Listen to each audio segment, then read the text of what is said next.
guys, how are you? I'm good. My name is Uthando Nkunezi for those of you who do not know me, and for the returners, welcome back to the channel, you guys. To the new subscribers, Nyanmona guys, and thank you so much for choosing to stay. So today we are talking black tax and setting boundaries. So for those of you who are still interested, please do keep watching.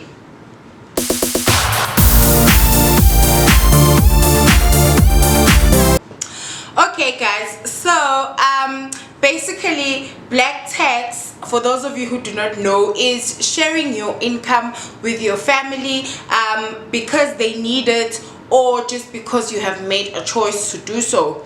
So today we are talking about black tax and setting boundaries. Now I say we should set boundaries because some parents, unfortunately, or some siblings, or whoever you are sharing the black tax with, are sometimes very selfish in that they demand way more than what you are able to give at the time. And so I have my own views about black tax and what I do personally. Now, disclaimer number one, I do not have a very demanding family in terms of my salary, but I do give them money willingly. I have been blessed to have parents who are still working at my age. They are still working and they aren't going to stop soon, so they can basically take care of themselves, and so I am just doing that much. Basically anything that I want to do, or however much I want to give. They can be like, why don't you do this for us? Can't you do this for us? And I apply some of the tips that I'm going to be giving you today. So I have written a few points. So in terms of what one can do when it comes to setting boundaries in terms of black tax, because we all know that it does get too much. Okay, so yeah, I will keep looking down, but I'll try to edit everything out so that it doesn't show on the video. The first question that I need to ask and answer is that, is black tax necessary? I personally, according to my values and how I was brought up, find black tax very necessary. I mean, these people have taken care of you for their entire lives, or for a portion of their lives, and you know, they have invested in you, and so once you sort of make it, they do expect something in return. So as much as I can never really repay them for each and every cent, I mean guys, I wore like proper nappies, Mina. I was a medical aid baby, okay? I got like the best that my family could give. I went to good schools that they could afford at the time, and I basically got quite a good childhood. So there is no way on earth I could ever repay them with the amount of time that I don't know is how long that they are still going to live.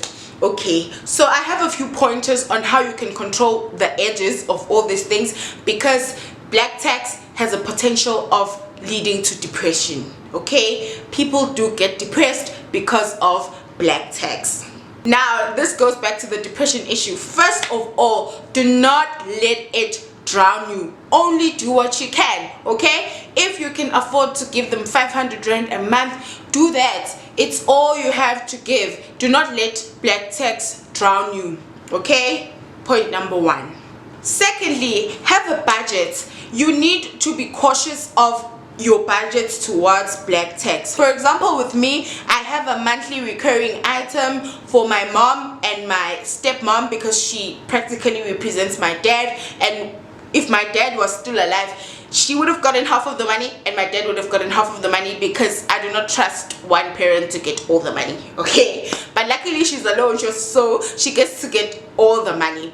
Okay, fine. So that is a repeat line item in my budget for my mom and my stepmom. And then I have a line item for my siblings as well. Of course, that is not going to go to one sibling every month, so I sort of try to rotate them, and if they don't ask, they don't get it. I get extra money. Yes. And then I also have a line item in my budget which I name project, which is for the project that I will be doing for the year at home, to try and maybe fix something, improve something, whatever something. So in a year, there is only so much that I will do towards the house, or trying to surprise my mom, or taking them out on a date or whatever. So it's not like just like I wake up in the morning and I decide.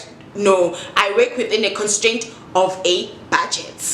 This I just spoke about. So another point is that you should have projects.